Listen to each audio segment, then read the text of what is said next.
in America. Tujikaze, tujikaze, jikaze. Tujikaze.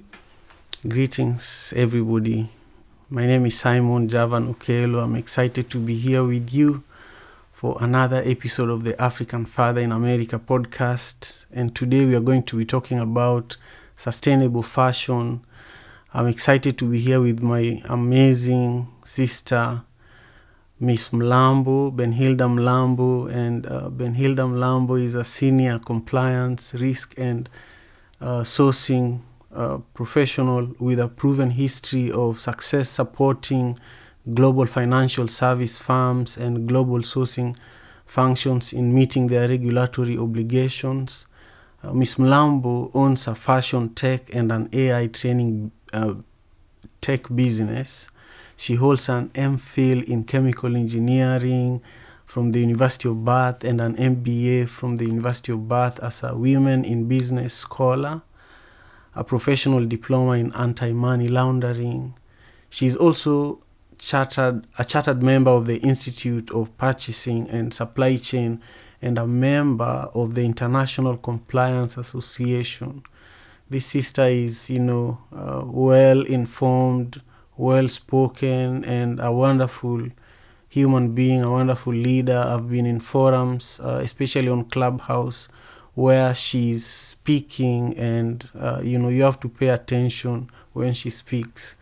So Benhilda, thank you again for making the time. I know it's so early in the morning in Scotland, and I just want you to share with us a moment when you are around 8 years to 12 years old, when you got this realization that one day you will be this respected leader in artificial intelligence and in sustainable fashion. Thank you so much. Hi Simon, thank you so much for having me here. It's a really big pleasure for me. So when I'm thinking, it's funny that you mentioned 8 years old. So on my 8th birthday was the first time my family did a surprise for me, but it was early in the morning. But the way that my mom did it was she played on my strengths. So what she did was, I was born in June, and in Africa, in the Southern Hemisphere, June is it's freezing cold. Right. The ground is frosted, the ground is hard. So she woke me up in the morning and she was woke up at 6 o'clock as we always do, and she was like, can you go and get some carrots in the garden? And I was just okay, because she knew I was dutiful. She knew I wouldn't argue, and she knew I would go and get carrots in the garden. So I went to the garden, and these carrots were hard to pull out because the ground is hard. Wow. And it took me so long to get the carrots, but by the time I got back, she had woken up all my other brothers and sisters. They were all in the dining room, and they had put together this little birthday surprise. And I'm running around the house Mom, I can't get the carrots. I can't get the carrots. The ground is hard. My fingers are frozen. And then I walk into this room, and they're oh, happy birthday, blah, blah. But I've always been intrigued by how she knew that if she asked me to get the carrots, I wouldn't come back until I had tried everything possible to get the carrots. I wouldn't go there and pull once. She knew I was going to pull 20 times and try everything. And I'd only come back after my fingers were frozen. So I suppose as early as that, my parents knew that I was someone who was a problem solver. I was determined, I was focused, and I was results oriented, and I basically wouldn't be satisfied until I had a satisfactory outcome. Wow. So yeah, that's just a story about my childhood. Right. And how. Yeah. Right. This last summer I planted carrots here in Seattle too, and I have 3 daughters, and I spent a lot of time with them in the garden we ate the carrots for a long time. Carrots, man, it's just lovely to be able to pull them from the farm and the garden yourself. I'm just Yep. so, inspired that you had such a childhood, and then now, some of the work you're doing requires that amount of creativity and that amount of connection with anything that you're doing.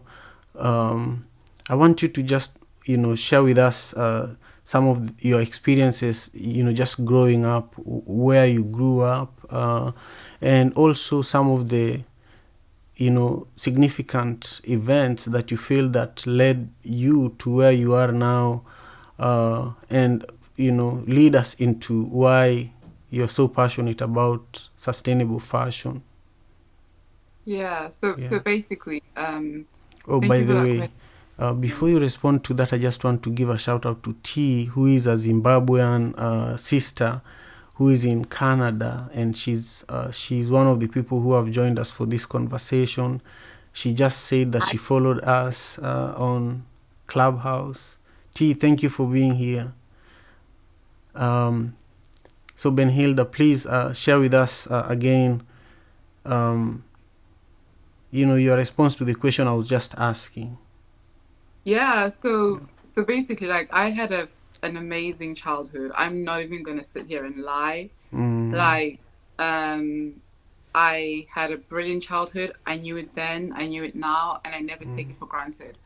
And one of the things that kind of shaped my childhood around sustainability was that my dad came from, like, so the part of Zimbabwe where I grew up in is not where my dad came from. So he came from another part of Zimbabwe, but as a young man, his job was like, just this was like just before independence. So right, his job to basically go to, like, to the rural areas and teach people how to be, like, to be farmers. right. And but so not only did he have this background, he also went to business school, and he just really, in everything he did when he ran his businesses, he cared about his community.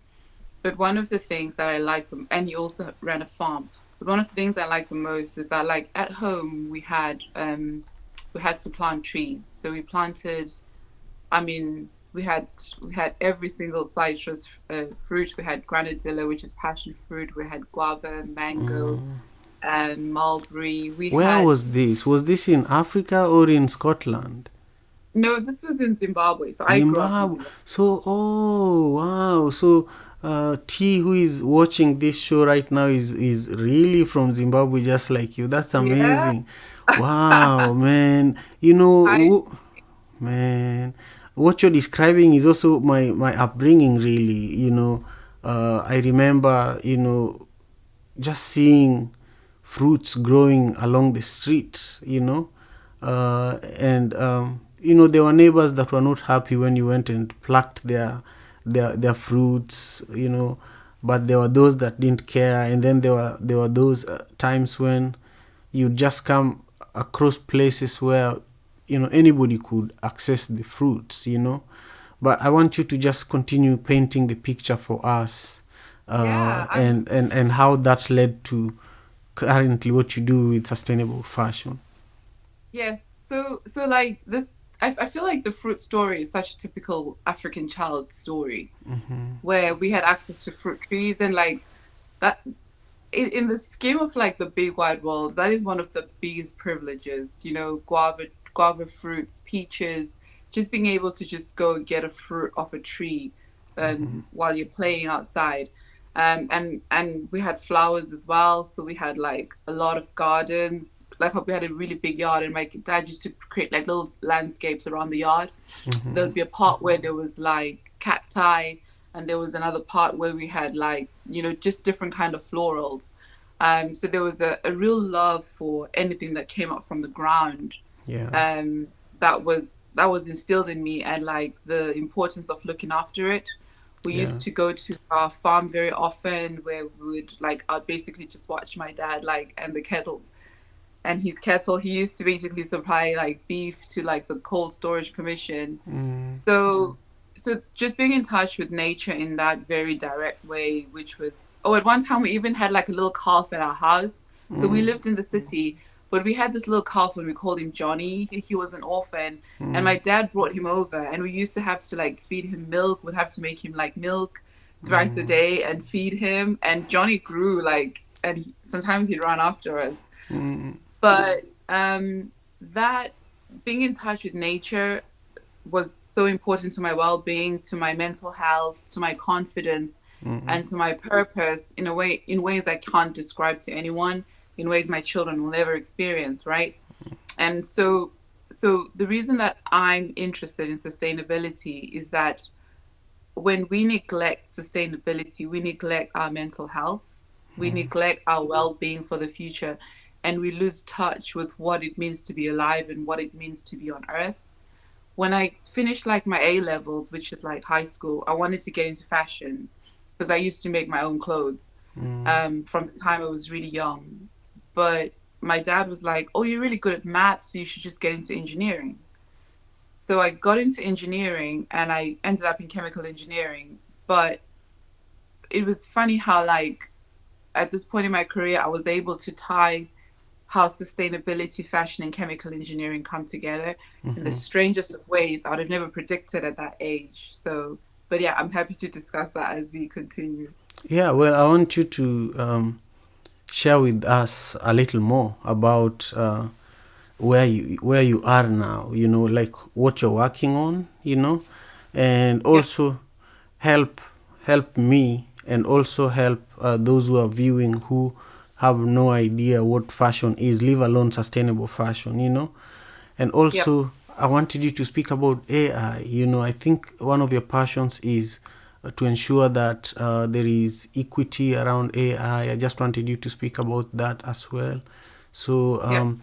again, if you're joining us, my name is Simon Javan Okelo, and I'm here with my guest, Benhilda Mlambo, who is a wonderful, wonderful human being, who is extremely gifted and extremely intelligent.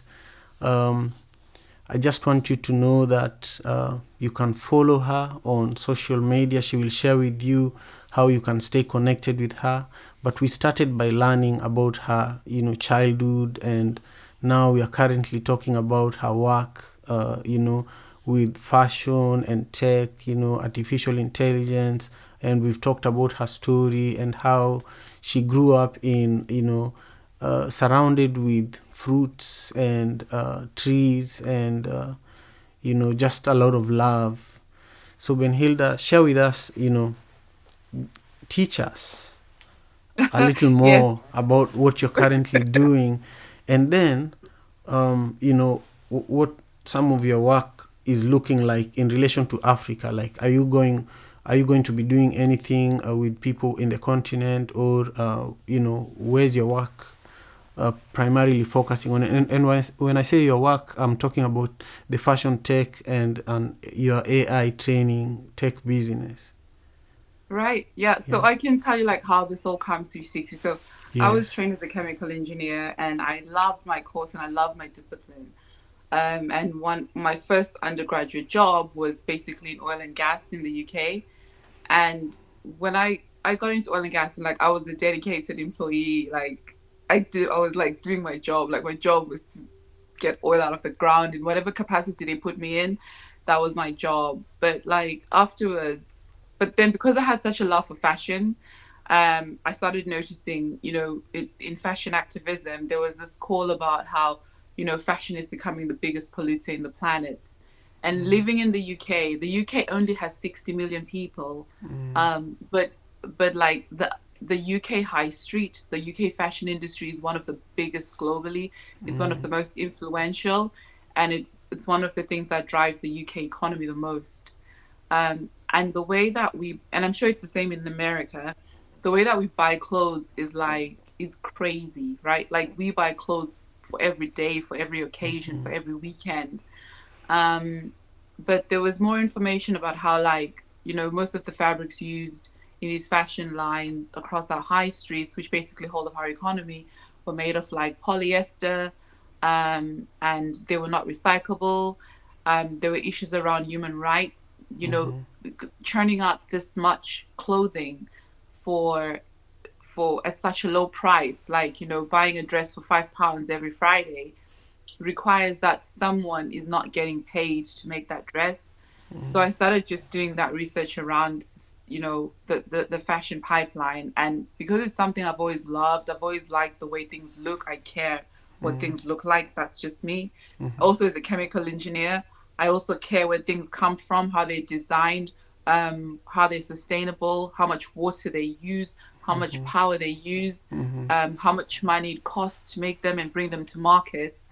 So putting those two things together, I decided that like I'm going to try and have an impact on this by garnering my chemical engineering expertise to, and the other way that chemical engineering as a discipline and oil and gas is responsible for fashion being a polluter is by the chemical industry is driven by a need for plastic.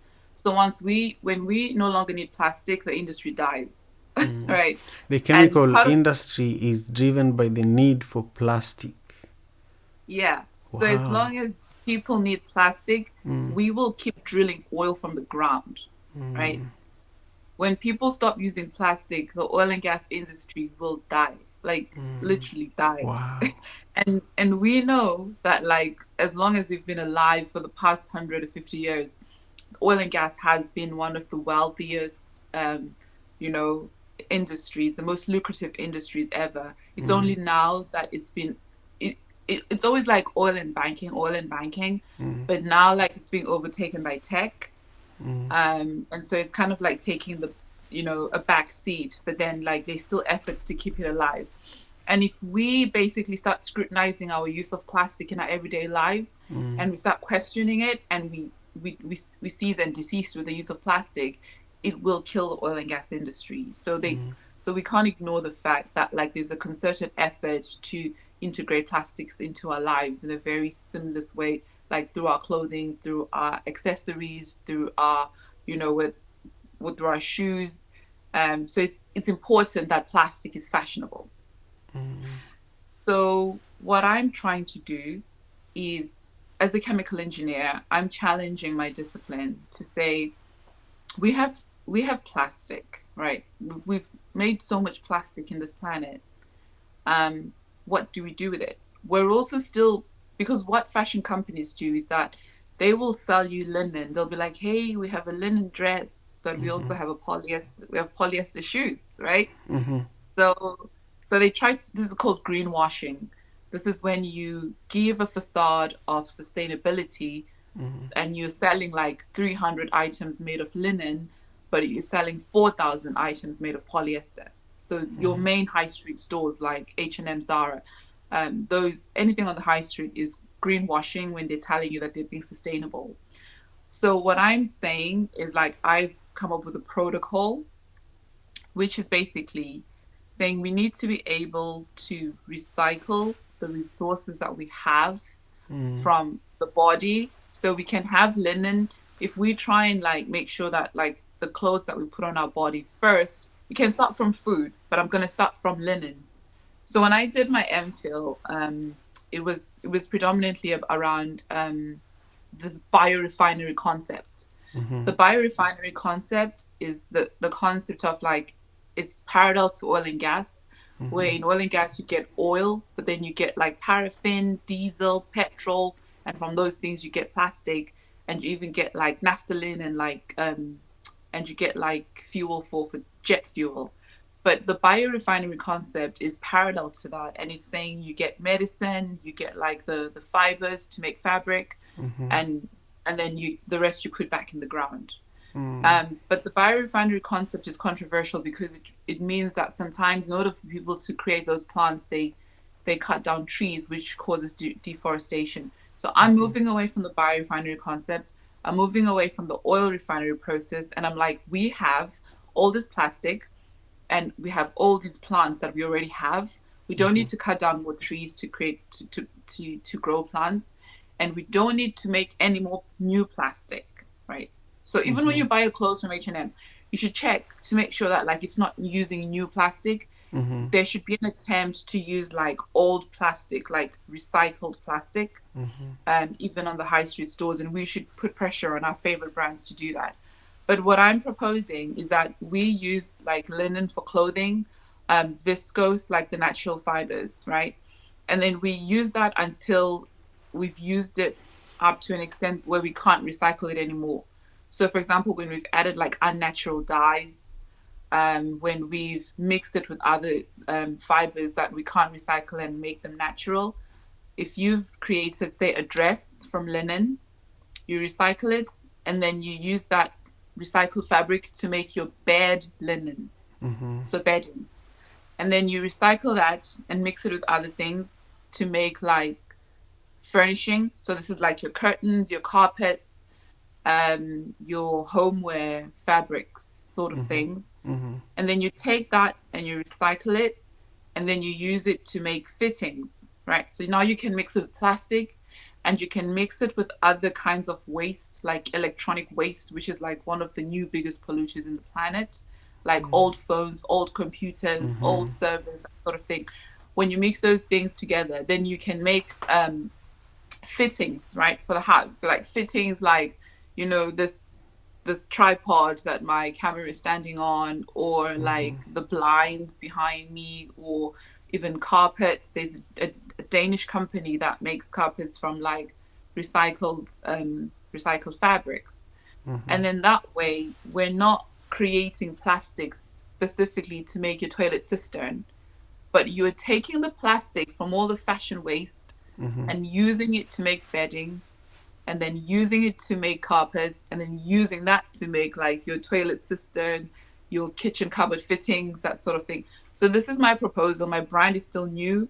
I'm currently going to be looking for funding and grants from like the government. I think it's a really good initiative. And currently, like the other thing that's unique about my brand is that because we want to teach people to consume fashion slowly, like people need to just chill with the fashion. Yeah.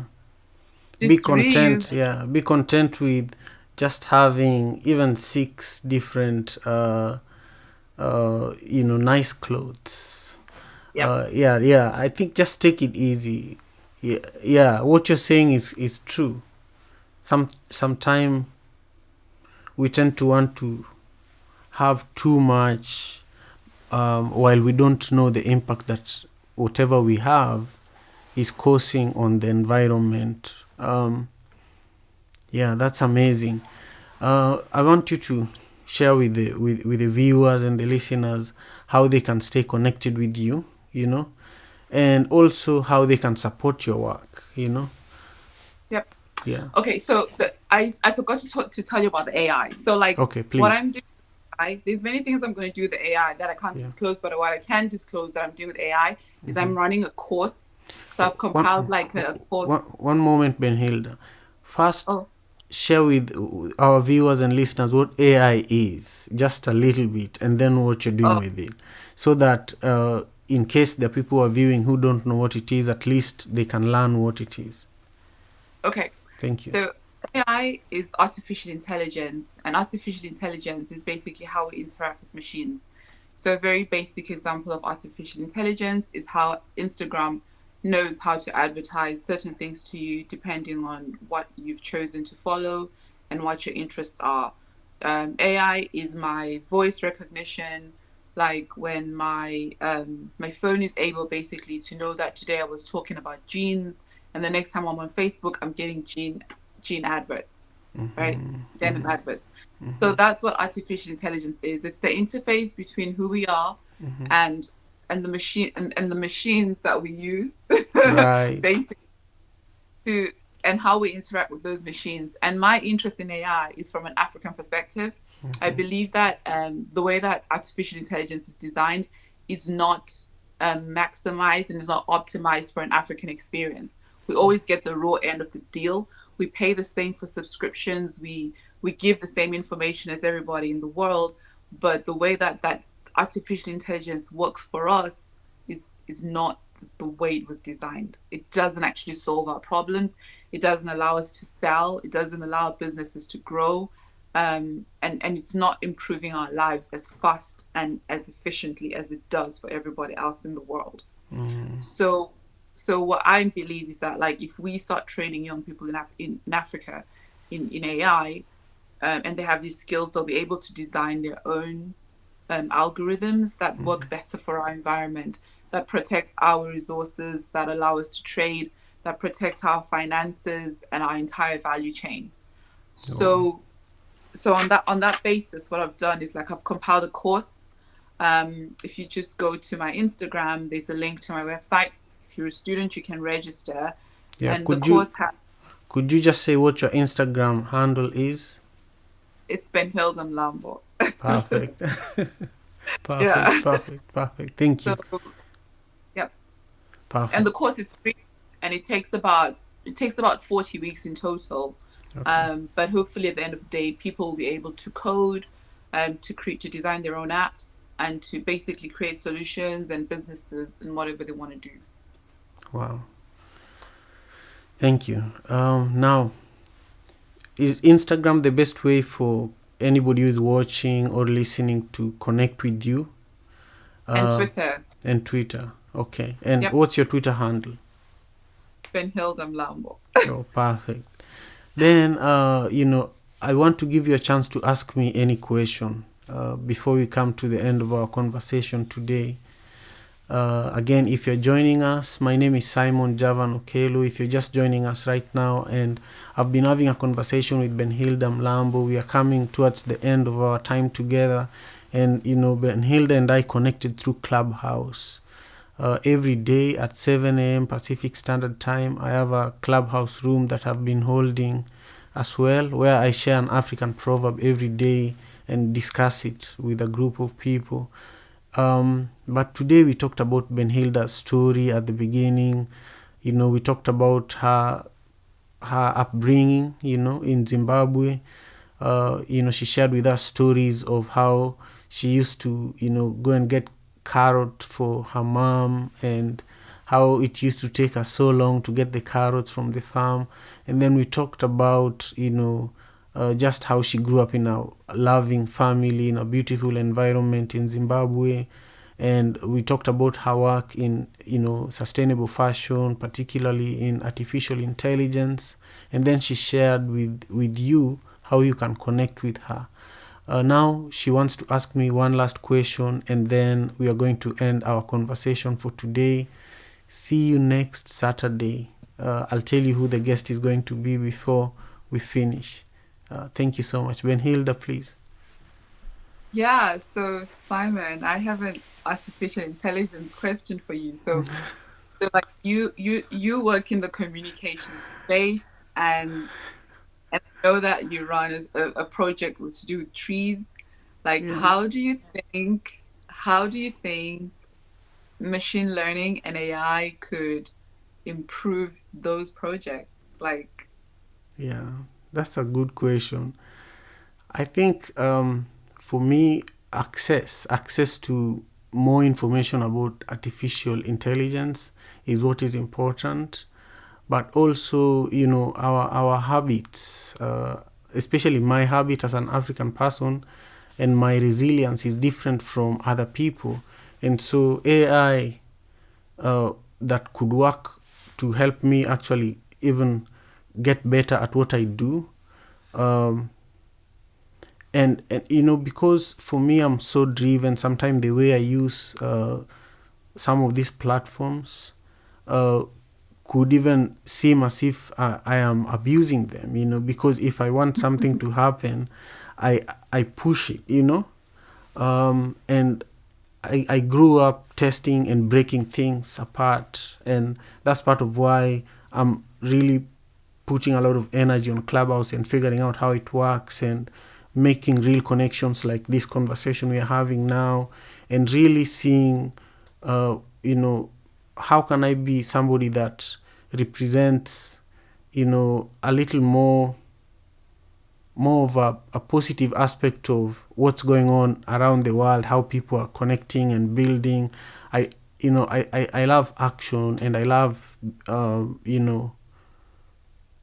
I love a system that is in alignment with the realities on the ground, not just for me personally, but for people in the slum in Kenya, if we could have artificial intelligence that could help us understand how women in the slums, in places like Manyata, where I grew up, how they're able to raise a family of 7 with less than $1 a day, Those are people that have skills and ideas that can help the world become less wasteful.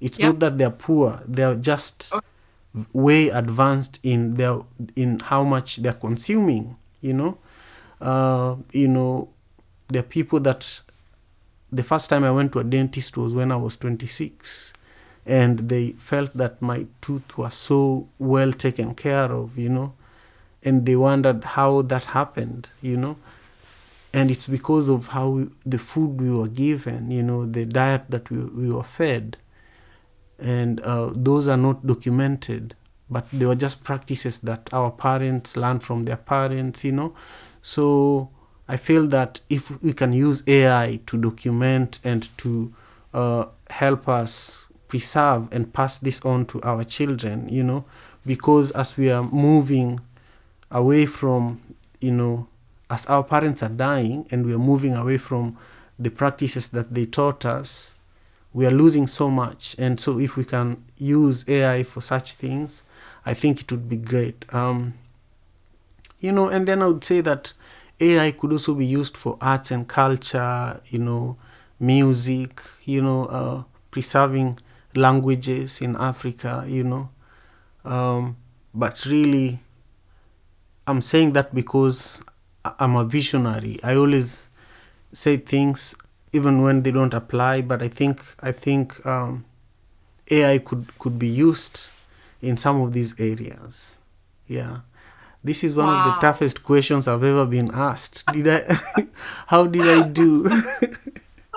Wow, like I'm literally in my brain, I'm thinking like I need to go back to this YouTube video and I'm gonna have to write down everything you say. Like you said so many things. So you talked about basically resilience.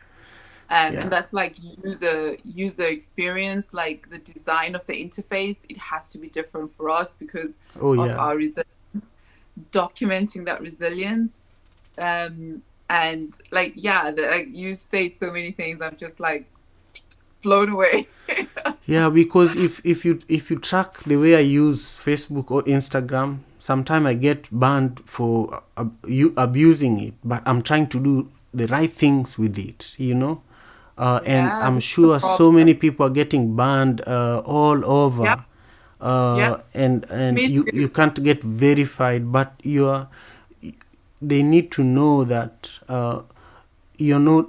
for me, I'm hungry, I'm trying to get things done, and so I automate a lot of my posts, for example on Instagram, and so once they see a pattern, for example, the daily proverbs, I have to automate them. But then if they see a pattern of posts coming from a different service provider like Hootsuite, then they think that it's spam. So they can they can block your account for a while, like a few days. That happens to me with Instagram a lot, and it pisses me off. And I just think if I imagine that I'm in Seattle and I get stopped sometime for a few days, so I can't do what I need to do. So then I use Twitter. That's why I build all social media platforms. So when one is blocking me, I use another one, But I imagine that for creatives and entrepreneurs in Africa, they have way more problems. They have to deal with being blocked. They have to deal with no power. They have to deal with less access to internet or expensive internet, So for me, also my passion and my thought is, how do we get reliable internet, for people in Zimbabwe, in Kenya, and to get creative hubs where we can, allow more people like us to get support, to get support. So those are some of the things I'm working on. Wow. Yeah. Okay.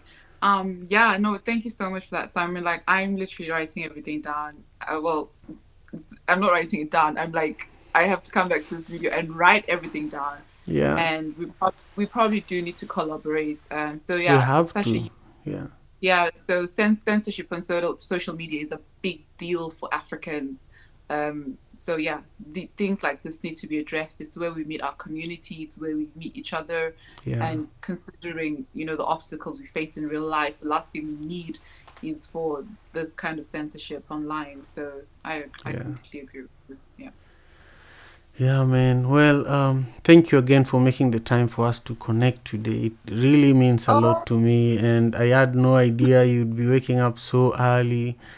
I just feel so lucky. I'm grateful. I'm so grateful, and to everybody who joined us today live on YouTube, thank you. T, thank you for joining us. It means a lot. Actually, T was commenting on the live chat, and she was saying that she thinks that your parents probably know each other. Yeah, she's also from Zimbabwe, and yeah, she thinks your parents know each other. So oh, you guys should connect. She followed you on wow. Clubhouse. Have a Yeah, look, T. Have a look and say hello in a minute. yeah, Thank you so much, Simon, for this space. Thank you for giving me a voice. Thank you for allowing me to speak. Thank you for your patience. And this is a good time for me because I can go back to sleep now. And yeah. Just sleep well and know that we will do this again. We will do this again. And I just want you to know that you are deeply appreciated. And again, if you're watching this on YouTube, make sure you subscribe and you share this video. If you're listening on iTunes, make sure you rate the African Father in America podcast. Give us 5 stars. And also follow me on Twitter at Okelo Javan. That's my Twitter handle. With that, I just want to deeply appreciate you again, my dear sister Benhilda, and all our viewers and listeners. Have a wonderful, wonderful night and day in Scotland.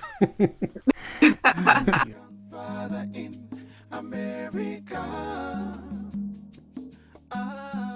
Tujikaze, tujikaze, jikaze. Tujikaze, tujikaze.